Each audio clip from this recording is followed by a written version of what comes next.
আমি এটা সংকটত ভুগি আছোঁ। সেইকাৰণে আপোনালোকক আমি যি অনুৰোধ জনাইছিলোঁ অনুৰোধ আপোনালোকে আহিছে, আকৌ ধন্যবাদ জনালোঁ। যিহেতুকে আমি আমাৰ মোৰ পিছফালে বহি থকা এইসকল হৈছে মৰাপাট বেপাৰী। আমি সকলোৱে শিলঘাট যিটো আমাৰ মৰাপাট কল আছে, তাত আমাৰ কৃষকৰ যিখিনি মৰাপাট হয় তাৰ পৰা মৰাপাটখিনি কিনি আমি শিলঘাট জুট মিলত দিওঁ।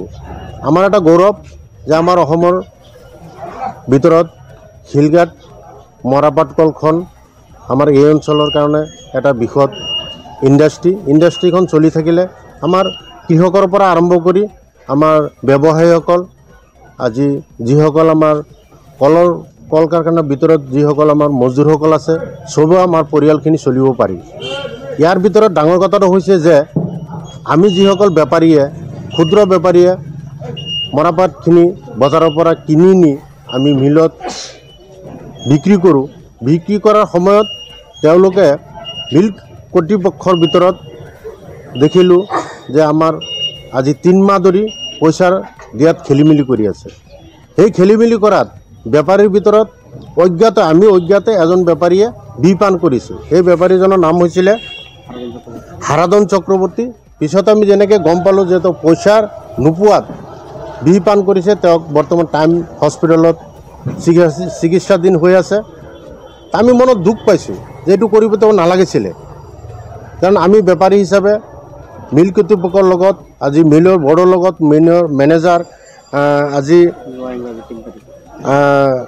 ভাইচ প্ৰেচিডেণ্ট আছে আমাৰ শ্ৰী পলাশ বৰা ডাঙৰীয়া, MD আছে গুণমণি গগৈ ডাঙৰীয়া, আজি আৰু এজন MD আছে শশীকান্ত পুৰোহিত ডাঙৰীয়া, বৰ্ডৰ সদস্য হিচাপ আছে দেৱন কোঁৱৰ ডাঙৰীয়া, বৰ্ডৰ আৰু এজন সদস্য হৈছে জগৰাম নাথ ডাঙৰীয়া।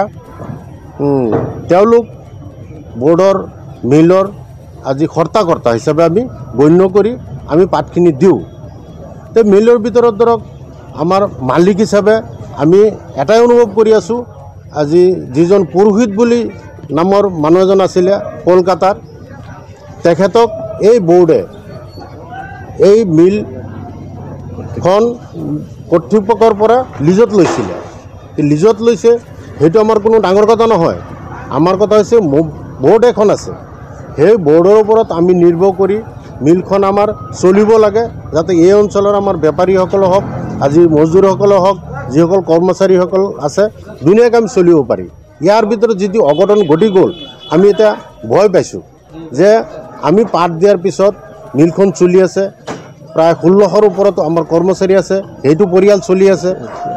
যেতিয়া নেকি পইচা পাতিৰ খেলিমেলি হোৱাত আমি পাত দিব নোৱাৰা হৈছোঁ। এতিয়া দেখা পাই আছোঁ যে মিলখন লাহে লাহে বন্ধ হোৱাৰ অৱস্থাত হৈ আছে, কিন্তু আমি এইফালে পইচাও ফচি আছোঁ, মিলো বন্ধ হৈ আছে। এতিয়া আমাৰ দুখ লাগি আছে যে মিলখন বন্ধ হ'ব নালাগে। পৰিচালনাৰ অভাৱত যদি মিলখন বন্ধ হৈ যায়, আমাৰ এই বৃহত্তৰ অঞ্চলৰ ডাঙৰ এটা ক্ষতি হ'ব।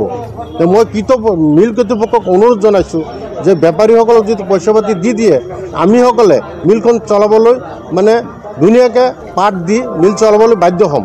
যিহেতুকে বৰ্তমান আমাৰ হাতত পইচাই নাই, আমি পাত কেনেকৈ কিনিম, আকৌ মিলত কেনেকৈ দিম। পুৰোহিত বোলা মানুহজন যিজন আছিলে আমাৰ মিলৰ স্বত্বাধিকাৰী হিচাপে, তেওঁ বৰ্তমান নাই। কিন্তু পুৰোহিতে যোৱা ইংৰাজী 3 তাৰিখে আমাৰ এই কৰ্তৃপক্ষসকলৰ লগত, মই আগত নাম গাই যোৱা কৰ্তৃপক্ষসকলৰ লগত আলোচনা মৰ্মে, আৰু এইকেইজন ব্যক্তিয়ে MDয়ে হওক, আজি ভাইচ প্ৰেচিডেণ্ট হওক, সদস্যই হওক, পুৰোহিতৰ লগত আলোচনা কৰি আমাক এটা সিদ্ধান্ত দিছিলে যে 10ৰ পৰা 15 দিন বা 20 দিনৰ ভিতৰত আমাৰ বকায়া ধনখিনি তেওঁলোকে দি দিব। কিন্তু আমি তাতে সন্তুষ্ট যে আমি পইচা পাম, কিন্তু ডাঙৰ কথা হৈছে পইচা পালেহে আমি পাত কিনি আকৌ মিলত দিব পাৰিম। কিন্তু এতিয়া বৰ্তমান সময়ত পইচা নাই পাত কিনিবৰ কাৰণে।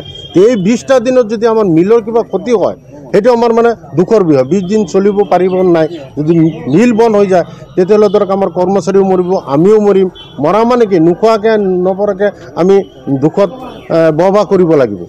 সেইটো আজি সাংবাদিক মেলৰ জৰিয়তে গোটেই অসমবাসীক মই অনুৰোধ জনাইছোঁ, যিহেতুকে আমাৰ শিলঘাট মৰাপাট কলখন এটা আমাৰ ডাঙৰ সম্পদ, যে যিসকলে বৰ্ডৰ সদস্য বা MD আছে, আপোনালোকে পৰিচালনা কৰি আছে, কেনেকৈ পৰিচালনা কৰিলে আমাৰ মিল জিন্দা থাকিব, আমাৰ কৰ্মচাৰীসকল জিন্দা থাকিব, আমি বেপাৰীসকল জিন্দা থাকিব, তাৰ প্ৰতি অনুৰোধ ৰাখি আজি এই সাংবাদিক মেলখন পাতিছোঁ, যাতে আপোনালোকে পুংখানুপুংখে চাই।